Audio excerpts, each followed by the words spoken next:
Bienvenidos y bienvenidas a una nueva emisión del Noticiero Popular de Barricada TV. Estamos transmitiendo por el 32.1 de la televisión digital abierta desde IMPA, la primera fábrica recuperada del país por sus trabajadores y trabajadoras en el barrio porteño de Almagro. Arrancamos la edición de Noticiero de este día jueves con una noticia que es alentadora para un grupo de trabajadores que ha sufrido mucho en los últimos años, un caso emblemático como lo es el de Cresta Roja. Recordarán muchos y muchas lo que sucedió en el 2015, apenas pocos días después de que había asumido el gobierno de Mauricio Macri.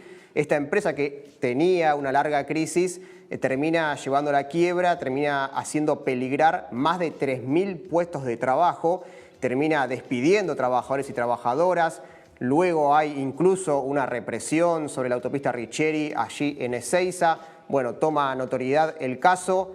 Y después de muchos años hay nuevas noticias porque en el medio hubo idas y vueltas con las empresas que se quisieron hacer cargo, hubo actos políticos, el mismo expresidente Mauricio Macri ha hecho un acto mostrando que estaba reparando la situación de la empresa. Sin embargo, el tiempo demostró que no fue para nada así. Y bueno, lo que tenemos como noticia de esta semana más puntualmente sobre este caso tiene que ver con un primer aval de parte de la justicia para que se pueda autogestionar la empresa. ¿Sí? Hasta este lugar ha llegado este conflicto, este caso, el de Cresta Roja, y tiene que ver con que la fiscal, ante la Cámara en lo Comercial, Gabriela Boquín, dictaminó de forma favorable el pedido que habían hecho los trabajadores de la cooperativa, la Cresta, para que se pueda declarar nula la venta de la empresa avícola y de esta forma se pueda autogestionar la misma. También se sumó el pedido de investigación importante, ¿no?, a exfuncionarios macristas por su presunto aprovechamiento de la situación en que se encontraba la empresa a principios de 2016, lo decíamos, con estos actos, incluso también, como se pudo conocer, con reuniones que hubo inmediatamente de este conflicto, en el cual intervinieron los que eran recientes funcionarios provinciales y nacionales para tratar de resolver, entre comillas, porque quedó en clara evidencia que esto no sucedió, esta situación de los trabajadores y las trabajadoras. Esta empresa, Cresta Roja, era propiedad de los hermanos Milenko e Ivo Rasich, y fue declarada en quiebra en 2015. Había pasado, como decíamos antes, varios años de crisis, hasta que en el año 2014 ya estaba en pedido de concurso de acreedores. El expediente fue tramitado en los juzgados comercial 18 a cargo de la jueza Valeria Pérez Casado. Mucho tiempo después, muchas idas y vueltas tuvo este caso, como decíamos recientemente, pasó por diferentes firmas que se quisieron hacer cargo o intentaron hacer cargo de la empresa. Hoy por hoy, la empresa del grupo UADE, Sociedad Anónima, designada por el Juzgado de la Quiebra y en proceso de compra de sus activos, está haciéndose cargo de, entre comillas, haciéndose cargo de la situación de Cresta Roja. Que esta empresa misma, esta firma, es perteneciente al Grupo Tres Arroyos, una empresa muy conocida, una de las principales del sector. Bueno, ante esta noticia y esta novedad de esta semana conocida y esta posibilidad en este paso legal que se da a poder autogestionar la empresa, también se pudo conocer que la venta se había hecho a pesar de que había una serie de condiciones y de circunstancias que nunca se habían cumplido, ¿no?, como entre ellas el pago de los salarios e indemnizaciones adeudadas y también la garantía de que quienes estaban trabajando no serían desvinculados. Quedó claramente a lo largo del tiempo demostrado que esto no se cumplió.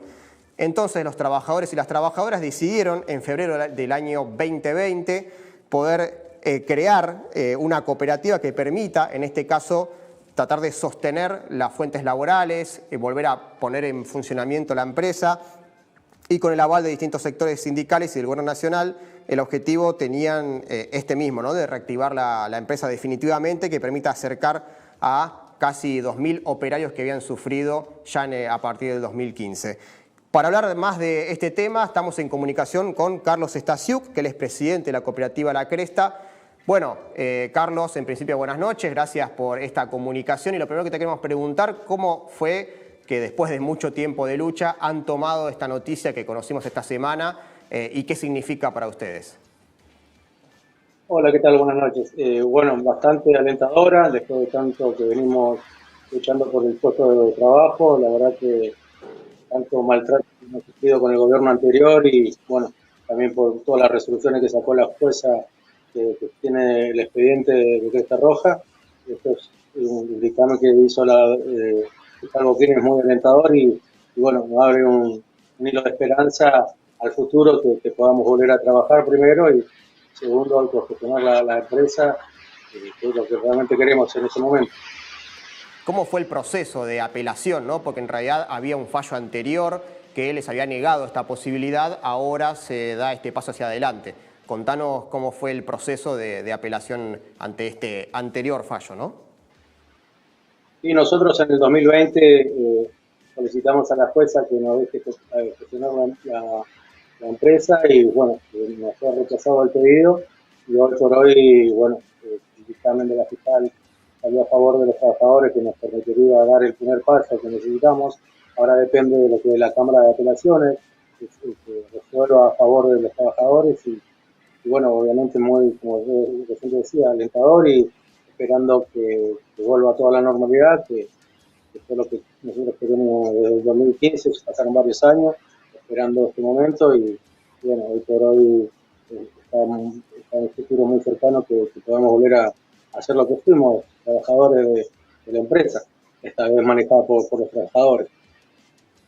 ¿Cómo era la situación en el 2015, ¿no? Previo, en realidad ya estaba en conflicto, obviamente, fue donde estalló, si se quiere, el caso, pero ¿cómo era la situación de ustedes, de la empresa en ese momento? ¿Qué es lo que va un poco a dar a entender todo lo que sucedió después, ¿no? ¿Cómo estaba la empresa en ese momento y por qué termina después en cómo terminó? Mirá, nosotros el concurso de acreedores empezó en el 2014, con bueno, varios problemas financieros que tenía el actual, hasta en ese entonces, dueño Melengo Racing, me empezó a pagar en cuotas el salario, tenía problemas financieros y bueno, eso concluyó en el diciembre del 2015 con que la jueza le decreta la quiebra el 22 de diciembre y ahí, bueno, no solo empezaron los problemas que teníamos financieros, sino que empezó una verdadera estafa hacia los trabajadores porque la jueza le da la tenencia precaria para que pueda administrar a Santiago Perea con la firma Protensa, con la condición de que, bueno, tome todos los trabajadores y se haga cargo de las indemnizaciones de lo mismo. Y bueno, que tenía que pagar 121 millones de dólares, cosa que nunca sucedió, nunca puso un peso, empezó a operar la empresa y al poco tiempo le hizo firmar a los trabajadores acciones sacando de sus créditos laborales y bueno, con la promesa de que le iba a pagar la indemnización y volverlos a tomar todos. Eso nunca ocurrió. En el 2017 la jueza le da varias propiedades a esta firma, a Santiago Perea, con la firma Propensa, y en febrero del 2018 entra en concurso de acreedores. En marzo lo corren a este operador y vuelven a poner a otro operador, en este caso Joaquín de Gracia, con la firma Guave de Granja Tres Arroyos, líder en la venta de carne de pollo, y bueno, administrando la segunda, que era Cresta Roja en ese momento. Vuelve con la idea de volver a reactivar la empresa, con otra, volver a reducir personal, volver a reducir los salarios y los beneficios que teníamos, y pagar una indemnización de 24 cuotas.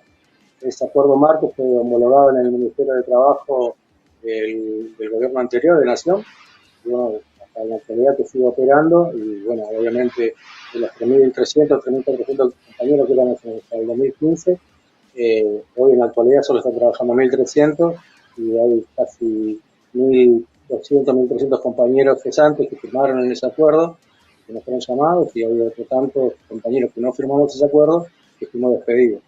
Y bueno, obviamente anduvimos por todos lados reclamando nuestro derecho a volver a trabajar hasta que, bueno, en febrero de 2020 nos constituimos como cooperativa, hoy ya está bien constituida, estamos bien armados, y bueno, ahora esperando la decisión que resuelva la Cámara de Apelaciones para volver a trabajar. Tienen que esperar ese paso legal, entonces, ¿cómo sería el futuro en ese sentido? ¿Cuál es la primera instancia? ¿Cómo lo ven de factible que esto se pueda concretar? Y mira, nosotros seguimos con la esperanza intacta, estamos muy esperanzados que esto va a ser así. Pedimos una audiencia para poder ir a declarar todo lo que nos pasó a nosotros tanto como los trabajadores y como también el ex dueño de la empresa también iría a declarar, porque la cooperativa la conformamos, la propuesta es volver a darle trabajo a todos los trabajadores que están en la calle, incluso a los que están hoy, y llevarle tranquilidad, pues, a los trabajadores que están actualmente trabajando también se les daría puestos de trabajo, los trabajadores operando y administrando la empresa, y el gerente sería, nuestro gerente sería el que fue hasta el 2015 dueño de la empresa, Melén Garracín. Un caso entonces que espera por un poco de justicia, ¿no?, para los trabajadores, las trabajadoras, en este hecho, en esta situación que quedó muy reflejada en todos estos años, que ha sido noticia, que ha sido olvidado por momentos también, por muchos sectores políticos incluso. Esperemos que esta vez se resuelva a favor de los trabajadores y las trabajadoras. Gracias, Carlos, por tu tiempo. Gracias por el espacio y bueno, esperemos que sea los más favorables a todos los trabajadores y volver a tener la vida normal que teníamos hasta el 2015. Estamos en contacto y siempre a disposición. Gracias, Carlos. Bueno, ahí pasaba Carlos Stasiuk, presidente de la cooperativa La Cresta, para contar la novedad de que la justicia le dio un primer aval a los trabajadores y trabajadoras de esta empresa para poder autogestionarla. Y esto sería, obviamente, un avance para la cantidad de trabajadores y trabajadoras que se quedaron despedidos, que fueron estafados algunos otros, e incluso también para quienes están hoy operando para mejorar las condiciones. Nos vamos a un corte y luego seguimos con más Noticiero Popular.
El Paraná es el segundo río más largo de Sudamérica. Atraviesa Argentina, Brasil y Paraguay hasta llegar al Río de la Plata.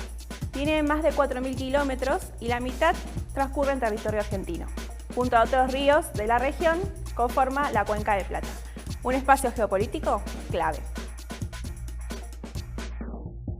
En esta cuenca, los ríos son una vía esencial que unen a la región y establecen una comunicación fácil y barata con el resto del mundo. En 1995, en pleno proceso de desmantelamiento y achicamiento del Estado,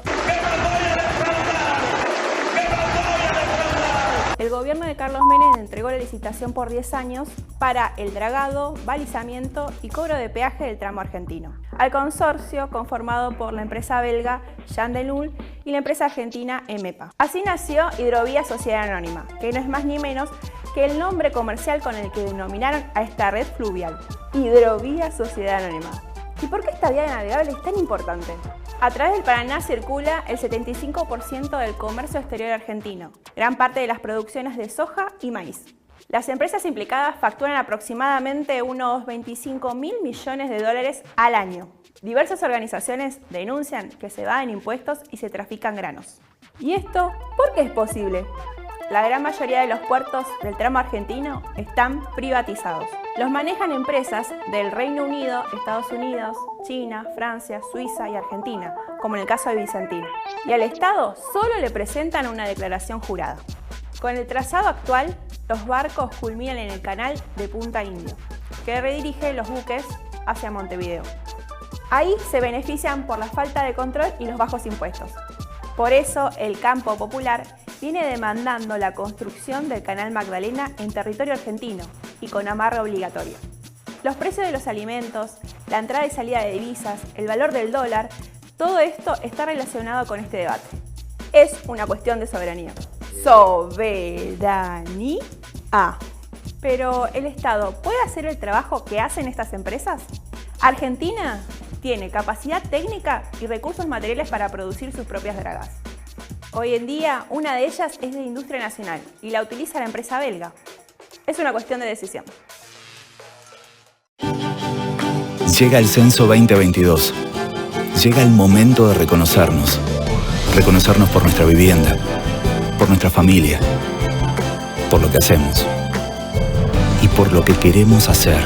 Reconocernos por dónde nacimos, por dónde vivimos, por lo que tenemos y por lo que nos falta. Reconocernos por lo que nos une. Reconocernos por acá, por allá, por ella, por él. Reconocernos por vos. Reconocernos. Llega el Censo 2022 para saber cuántos somos, cómo somos y cómo vivimos. Censo 2022.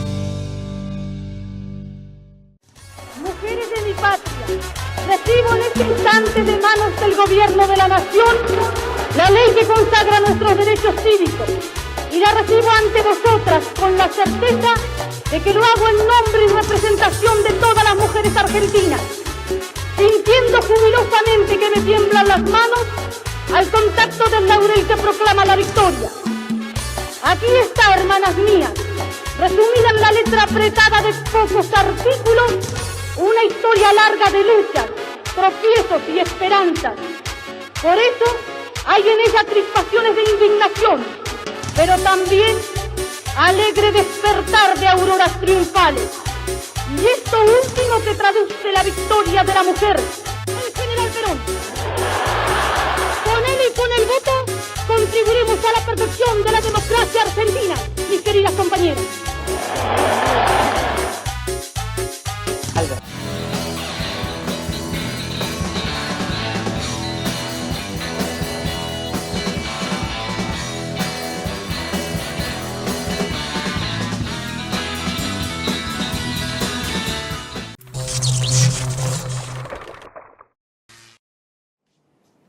Hace unos pocos días finalizó la sexta marcha por la soberanía al Lago Escondido para denunciar la apropiación del mismo por parte del magnate inglés Joe Lewis y que impide, a pesar de fallos judiciales, el acceso por uno de los caminos.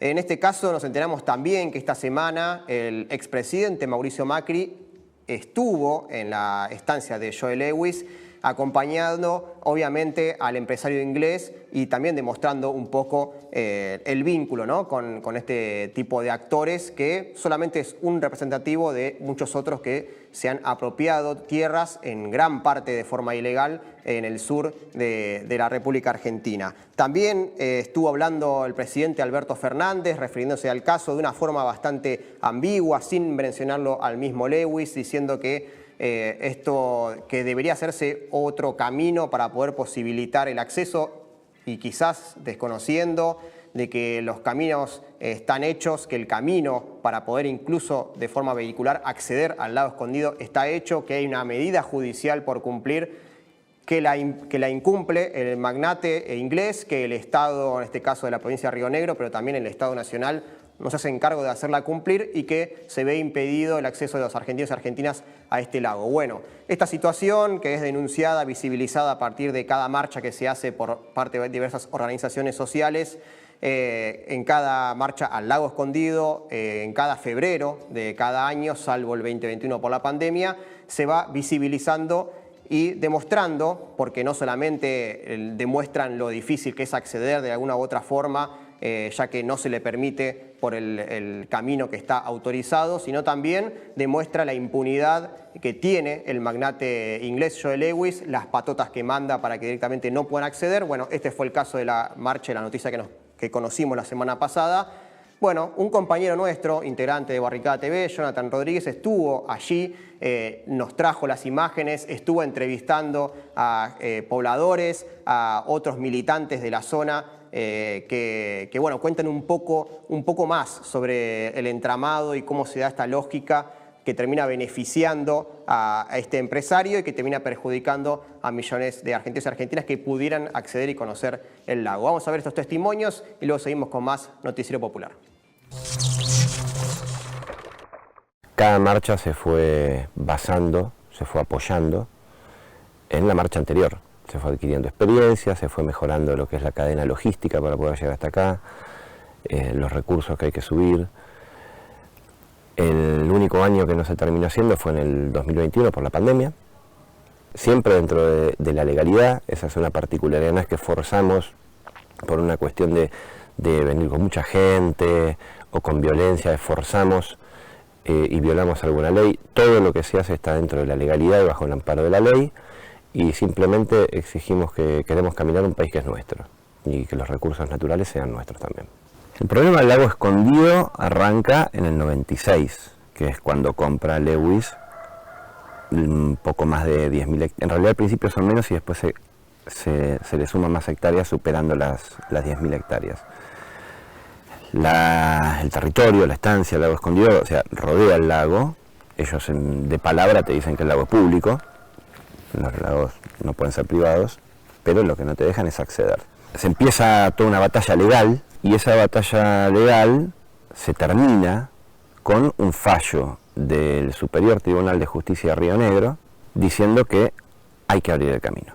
Para que entendamos, uno tiene un lago, para poder acceder tiene que haber una servidumbre de paso. Eso no limita la propiedad, pero sí tienen que permitir el paso. Ellos dicen que la servidumbre es esta, con lo cual uno tiene que caminar 3 días de ida, 3 días de vuelta, y no te dejan acampar. O sea que, y los horarios que ponen tope para volver no te alcanzan a llegar, tomarte un mate en el lago y volver. Se han adueñado de un lago. Esta justicia, esta misma justicia, ha dictaminado que se abra esas tranqueras y que libere ese lago, y para ellos no hay justicia. Para ellos sigue esto, ¿no? La connivencia del Estado represor